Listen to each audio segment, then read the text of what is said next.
o novo arcabouço fiscal, que é o capítulo mais recente, agora já com o governo Lula 3, eu vejo como um avanço, né? Vários colegas que eu citei aqui não pensam igual, mas são mais pessimistas nesse aspecto. Mas o novo arcabouço ele bebe das duas fontes, da lei de responsabilidade fiscal e daquela lógica do Malan lá no governo Fernando Henrique das metas de primário.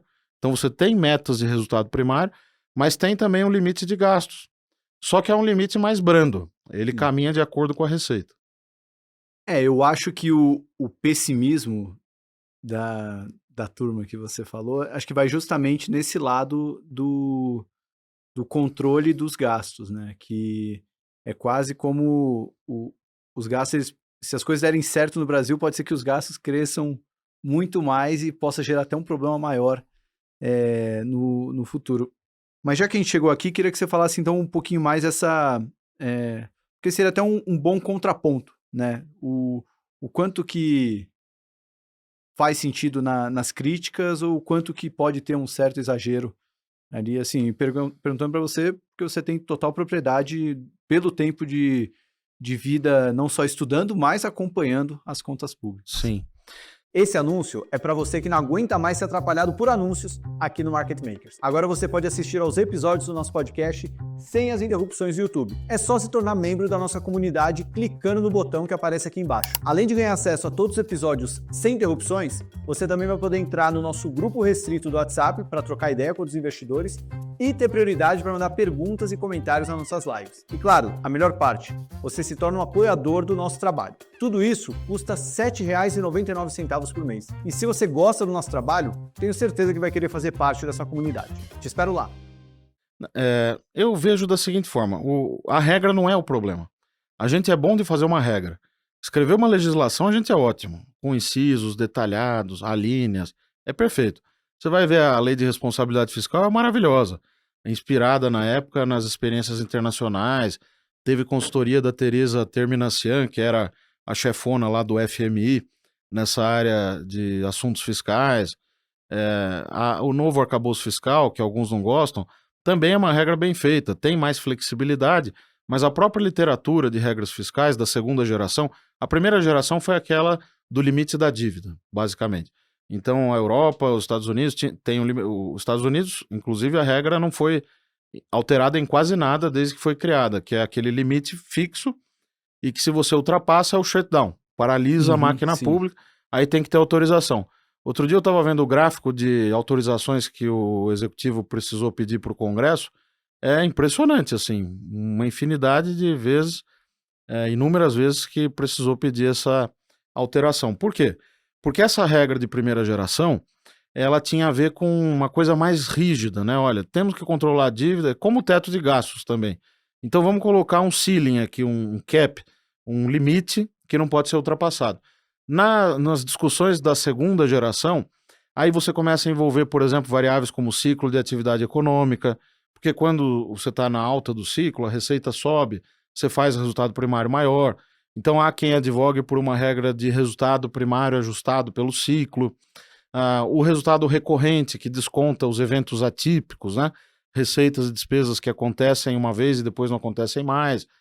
E regras como o novo arcabouço, que combinam várias coisas. O problema não é a regra, o problema é a convicção que não existe, a meu ver. Ela existe só no ministro Fernando Haddad. O resto do governo quer gastar. Essa que é a verdade. E eu falo isso com tranquilidade, porque da mesma forma que eu elogio aquilo que eu acho bom, eu critico também o que eu acho ruim. O ministro Haddad tem feito um esforço hercúleo ali para aprovar medidas do lado da arrecadação.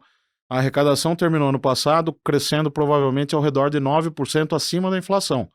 Só que a despesa terminou crescendo em torno de 4 a 5%. Tem a questão dos precatórios, né? Que foram pagos em 2023, que turvam a base. Mesmo se você fizer esses ajustes, ainda assim a despesa cresce bastante, mas cresce um pouco abaixo da receita em 2024. E agora o que ele tentou no fim do ano passado, e que o mercado recebeu mal, porque misturou erradamente, aliás, com a questão do imposto de renda, o aumento da faixa de isenção, é um pacote de gastos, pacote fiscal, que está na direção certa. Isso a gente não pode ignorar, porque mexe no salário mínimo. Cada real de aumento do salário mínimo são 386 milhões de despesas em termos anualizados. Aumentou R$1 o salário mínimo, 386 milhões de gasto garantidos.